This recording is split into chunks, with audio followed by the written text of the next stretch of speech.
She had not spoken to him in 9 months, 9 months of silence, 9 months of checking her phone and finding nothing, 9 months of replaying their last conversation, the argument, the door closing, the sound of his car pulling away, and feeling, each time, the same sharp ache in her chest that told her it was over.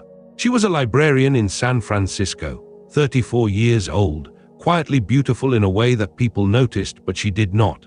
She had loved this man deeply, completely, with the kind of devotion that does not announce itself, but simply exists, the way the ocean exists, constant and vast and unaware of its own depth. And he had left, not for someone else, not because of a betrayal. He had left because something between them had calcified, a slow accumulation of small misunderstandings, unspoken resentments, assumptions about what the other person meant when they said this or did that.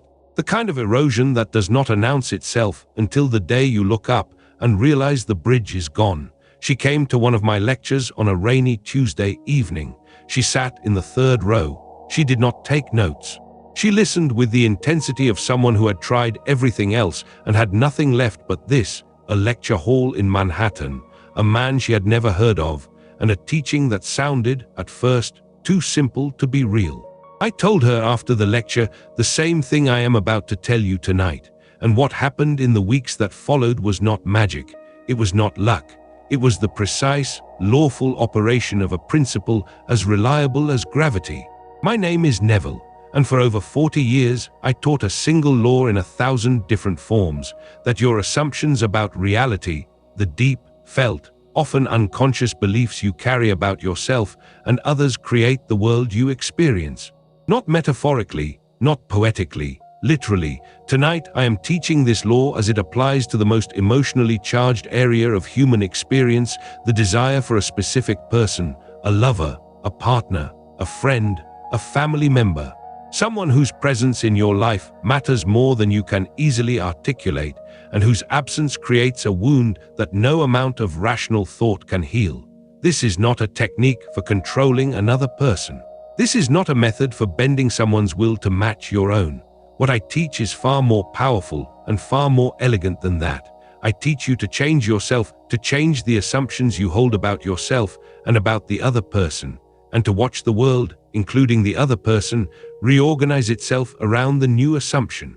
By the time we are finished tonight, you will understand exactly why the person you desire is not in your life in the way you want them to be, and you will know exactly what to do about it. Let me begin with the principle that makes everything else possible. Everyone is you pushed out. This is perhaps the most radical statement in all of my teaching, and it is the one that most people resist because it asks you to accept a level of responsibility that the human personality finds almost unbearable. Everyone you encounter, every person in your world, from the stranger on the street to the love of your life, is a reflection of the assumptions you hold in your own consciousness. They are not independent agents acting upon you from the outside. They are expressions of your inner state, projected outward onto the screen of your experience. The state you occupy determines the world you see, and the people in your world, their behavior toward you, their feelings about you, their presence or absence are determined not by their own independent choices, but by the state from which you perceive them. I know what the rational mind says in response to this. It says, that cannot be true. Other people have their own consciousness, their own free will, their own reasons for doing what they do. I cannot be responsible for someone else's decisions. And I say to you, in your world, there is only your consciousness. The version of any person you experience is the version that corresponds to the assumptions you hold about them. Change the assumption and the person you experience changes, not because you have controlled them, but because you have changed the lens through which you perceive them, and perception is not passive observation. Perception is creation. You are imagination, and imagination creates reality. This includes the reality of every relationship you have ever had or ever will have. A woman who assumes she is unworthy of love will experience her partner as someone who does not fully love her. She will find evidence of this in his tone, his timing, his silences. She will interpret his behavior through the filter of unworthiness and construct, from the raw material of his words and actions, a narrative of rejection, even when no rejection exists. The same woman occupying the state of being deeply loved will experience the same partner as someone who adores her.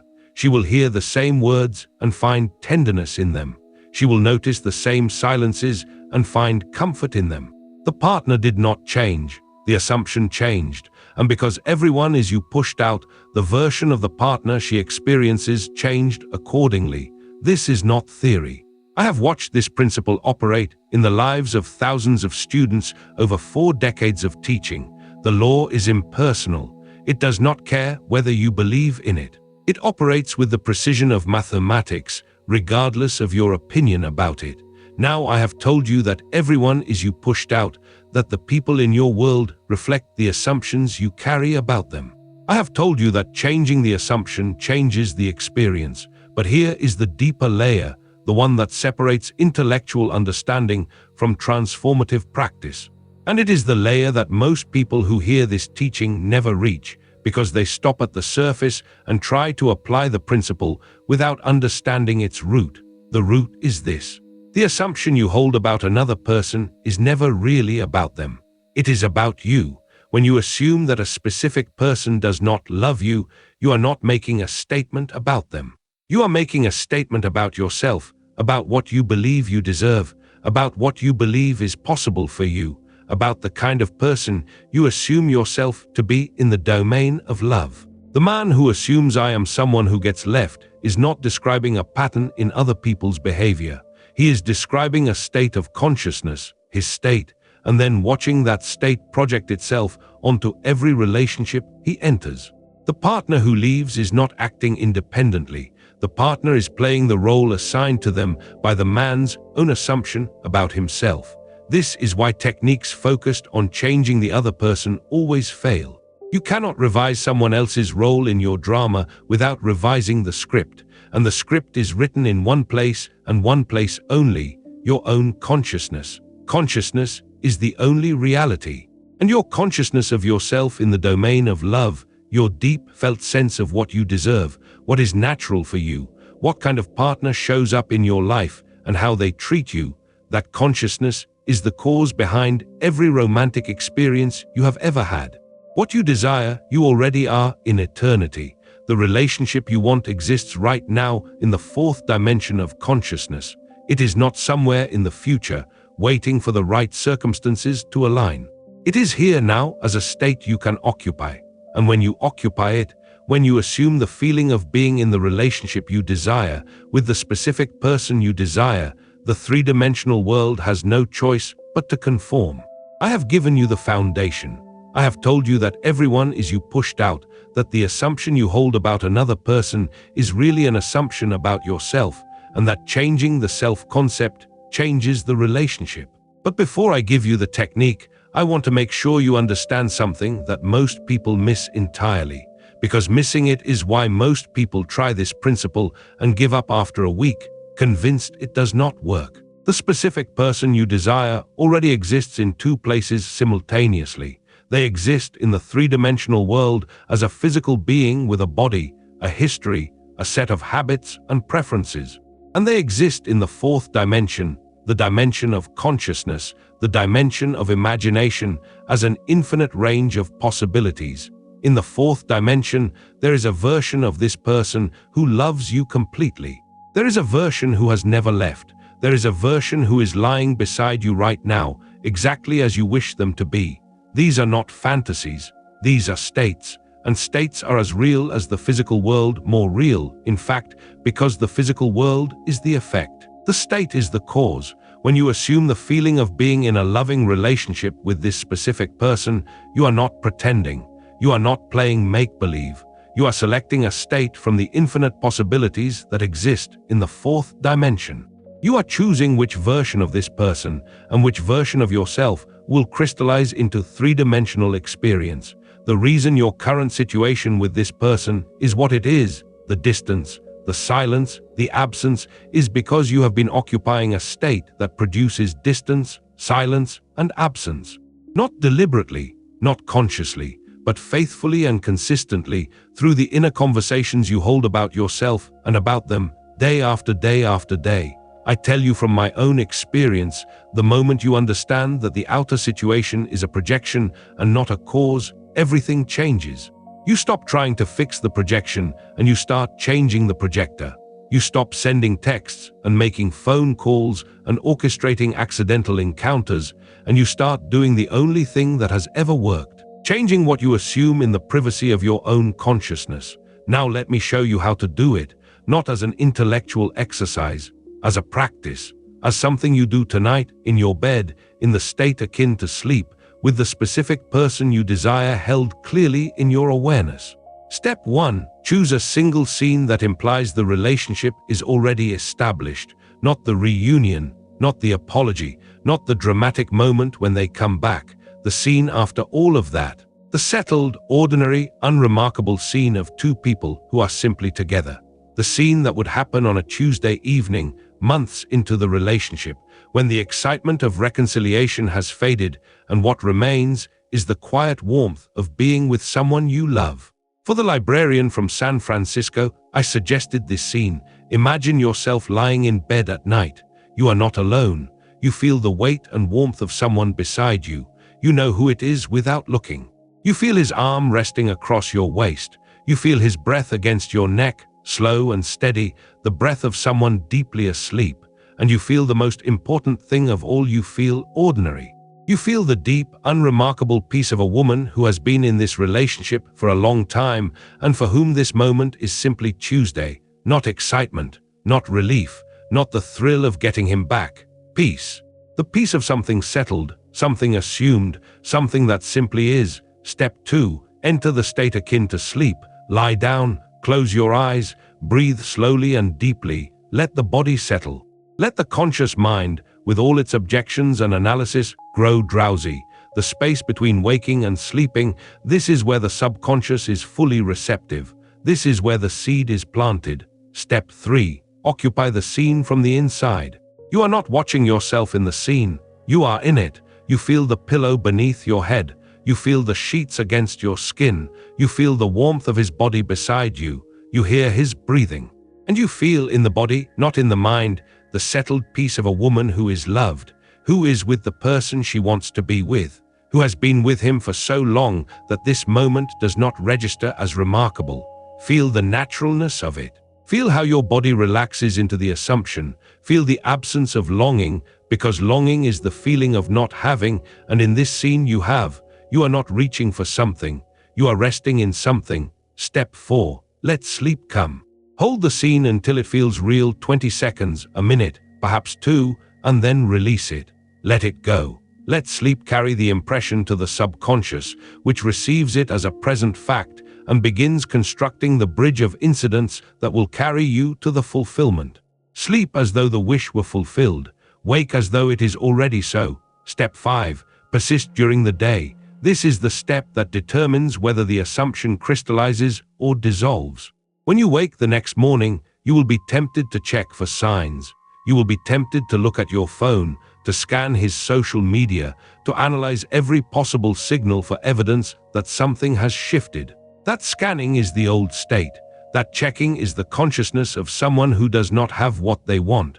Your job during the day is to remain in the state of the wish fulfilled, not by forcing positive thoughts, not by repeating affirmations through gritted teeth, by gently, calmly returning to the feeling of the scene whenever you drift, the feeling of peace, the feeling of being loved, the feeling of being someone whose relationship is settled and secure. When the old thoughts come, when the memory of the argument surfaces, when the sting of rejection returns, when the voice in your head says he is not coming back, do not fight them. Do not shame yourself for having them. Notice them. Recognize them as the old state, the old assumption, the old script, and gently redirect to the new one. I am loved. I am with the person I choose to be with. My relationship is settled and secure, not as words, as a state, as something you inhabit the way you inhabit your own skin. Persist in your assumption, and the world must rearrange itself to conform. I have shown you the technique. Now let me address the objection I know is forming in your mind, because it is the objection I have heard 1,000 times, and it is the one that stops most people from ever applying this principle. People ask me, Neville, is this not manipulation? Am I not trying to control another person's free will? Is it not wrong to use the law to bring a specific person into my life? And my answer is always the same. You are not controlling anyone. You are changing yourself. You are changing the assumptions you hold about yourself in the domain of love. You are shifting from the state of someone who is rejected, abandoned, unworthy, or alone to the state of someone who is loved, chosen, wanted, and secure. The specific person in your world will respond to that shift, not because you have controlled them, but because they are you pushed out. They are a reflection of your state. When your state changes, their reflection changes. This is not manipulation. This is the natural operation of consciousness. Consider this. Before the argument that ended things, before the silence, before the separation, there was a period when this person loved you freely, openly, without reservation.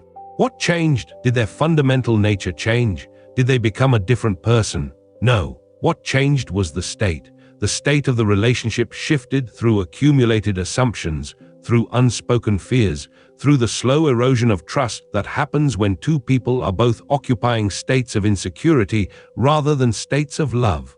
You are not trying to create something that never existed.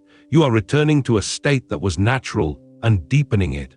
You are occupying the best version of this relationship, the version that exists in eternity, the version that your fears and doubts temporarily obscured but could never destroy. You would not call it manipulation to put on a clean shirt before meeting someone. You would not call it manipulation to speak kindly instead of harshly. These are changes you make in yourself that affect how others respond to you. The law of assumption operates on the same principle at a deeper level. You are not changing your shirt, you are changing your consciousness, and consciousness is the only reality. The most important conversation you will ever have is the one you hold with yourself. And the conversation you hold with yourself about this specific person, the silent, inner monologue that runs beneath your conscious awareness, is the cause behind every interaction you have with them. Every text that does or does not arrive, every phone call that does or does not happen, every door that opens or remains closed, change the conversation, change the assumption, and watch. Now I want to address the hardest case, the one that requires the most faith and produces the most dramatic results. What do you do when the person has explicitly said they do not want to be with you? When the words have been spoken? When the decision has been made? When the finality of it sits in your chest like a stone? I tell you, words spoken from the old state are part of the old state. They are the crystallization of a previous assumption. They are not prophecy. They are not fate. They are the residue of what was, not a declaration of what must be. When you change the assumption, you are not asking the other person to take back what they said. You are not waiting for them to change their mind. You are moving to a new state, a state in which the relationship exists, has always existed, is settled and secure. And from that new state, the old words lose their power. They become artifacts of a reality that no longer operates. I have watched this happen too many times to count. The person who said, "I never want to see you again," calls 3 weeks later with a voice full of warmth. The person who blocked every channel of communication appears at a mutual friend's dinner as if nothing had ever gone wrong. The person who married someone else finds themselves, through a bridge of incidents no one could have predicted, standing in front of the one who held the assumption. Man's imagination is the only redemptive power in the world. Not apologies, not grand gestures, not the passage of time. Imagination used with precision, in the state akin to sleep, held with the feeling of the wish fulfilled, is the power that moves the pieces of the three-dimensional world into alignment with the new state. Dare to assume the feeling of the wish fulfilled, even when, especially when, the evidence says it is impossible. Let me be very specific about what persistence looks like in the context of a specific person, because this is where most people make the critical error. Persistence does not mean obsession. It does not mean thinking about this person every waking moment.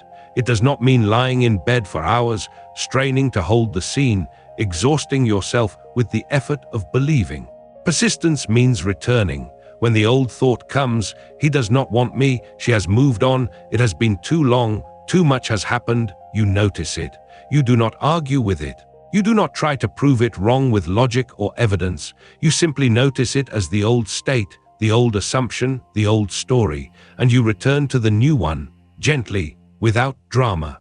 Without the belief that having the old thought means you have failed. The old thoughts will come. They have momentum. They have months or years of emotional energy behind them. They will come in the morning when you first wake up. They will come when you see something that reminds you of the person. They will come at 3 in the morning when the house is quiet and the mind is loud. Let them come and let them go. Your power is not in preventing them. Your power is in choosing what you return to after they pass, and what you return to every time, as many times as it takes, is the scene, the feeling, the peace, the naturalness of being with the person you love. Over time, the old thoughts come less frequently. The new state deepens. The feeling of being loved becomes less something you practice and more something you simply are. And at that point, at the point where the assumption has moved from conscious effort to unconscious identity, the bridge of incidents accelerates. Because the subconscious has fully accepted the new instruction, and it builds with a speed and precision that the conscious mind could never orchestrate. I want to guide you into the feeling now. Close your eyes, take a breath, let the body soften. Imagine the specific person you desire, not their face in a photograph, not a memory of them from the past. Imagine them beside you, now, in the present tense. Feel their presence, feel the particular quality of warmth that only they carry. Feel the way the room changes when they are in it, the way the air itself seems different, more alive, more textured, more real. Now feel something deeper than their presence. Feel the ordinariness of it. Feel how unremarkable it is to have them beside you, because they have been beside you for months. This is not a reunion. This is not a dramatic return. This is simply Tuesday. They are here because they are always here. Because this is how your life works now. Because you are together and have been together, and the being together has become as natural and unremarkable as breathing. Feel the peace of it. Feel the deep, settled calm of someone whose desire was fulfilled so long ago that it no longer registers as a desire. It is simply life. Isn't it wonderful? Rest there. Let the feeling settle into the body. You may release the scene. Let me tell you what happened to the librarian. She went home that rainy Tuesday night, and she did exactly as I instructed. She lay down. She entered the state akin to sleep. She felt the weight and warmth of his body beside hers. She felt his arm across her waist. She heard his breathing, and she felt, not with force, not with desperation, not with the strained intensity of someone trying to will something into existence, the quiet peace of a woman who was simply lying beside the man she loved on an ordinary night. She did this every night for 3 weeks. She did not contact him. She did not check his social media. She did not ask mutual friends for updates. She simply occupied the state, night after night, with the gentle persistence I had taught her. In the 4th week, she received a text message from him, not an apology, not a declaration of love, something far more significant, something far more consistent with the law. He asked her if she wanted to get coffee. That is how the bridge of incidents begins, not with the dramatic climax the conscious mind craves, with a cup of coffee, with a small, ordinary, almost trivial step that the subconscious mind has constructed with infinite precision.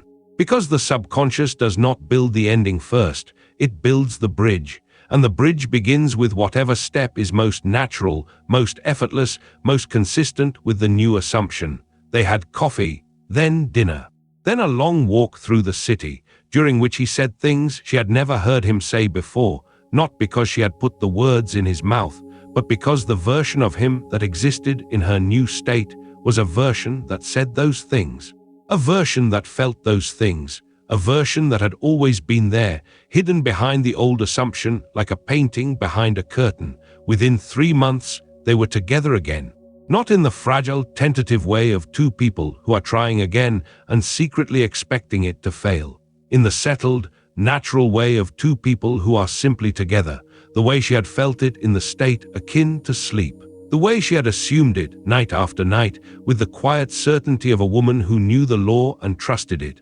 She told me something months later that I have never forgotten. She said, "Neville, the strangest part was not that he came back. The strangest part was that by the time he came back, I had already changed so completely that I almost did not need him to. I had become a woman who was loved. I felt it in every cell of my body. The relationship was a confirmation of something I already knew about myself, not a rescue from something I feared about myself. That is the deepest teaching hidden within this principle. When you change your self-concept in the domain of love, when you become someone who is loved, who is chosen, who is worthy of the relationship you desire, the specific person arrives not as a savior, but as a mirror. They reflect back to you the truth you have already assumed about yourself, and the relationship that forms from that foundation is not fragile. It is not built on need or desperation or the fear of being alone. It is built on the settled certainty of two people who belong together because one of them assumed it was so. She did not change him. She changed herself. She moved from the state of a woman who had been left to the state of a woman who was loved. And the man in her world, her version of him, the version that existed within her consciousness, changed accordingly. Because everyone is you pushed out. Because the state you occupy determines the world you see. Because assumption, persisted in, hardens into fact. It is that simple, and it is that demanding. If this teaching has shifted something in you, if you feel the stirring of possibility in a place that had gone quiet with resignation, then the law has already begun its work. Do not contact the person tonight. Do not send the text. Do not make the call. Instead, lie down. Enter the state akin to sleep. Feel them beside you. Feel the ordinariness of it. Feel the peace.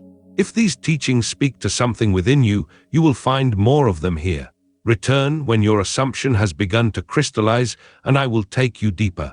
There is always a deeper layer. There is always a more complete understanding. And I will be here for everyone. Test this tonight, not tomorrow, not when you feel ready, not when the circumstances seem more favorable. Tonight, because readiness is an illusion the conscious mind uses to postpone action. You are ready now. You have always been ready. The only thing standing between you and the relationship you desire is the assumption you currently hold about it. The person you desire is not somewhere else deciding whether to come back to you. They are in your consciousness, right now, reflecting the assumption you hold about yourself and about them. Change the assumption, occupy the new state, and watch the bridge of incidents unfold with a precision that will leave no doubt about the law. It has never failed. It cannot fail. It is a law.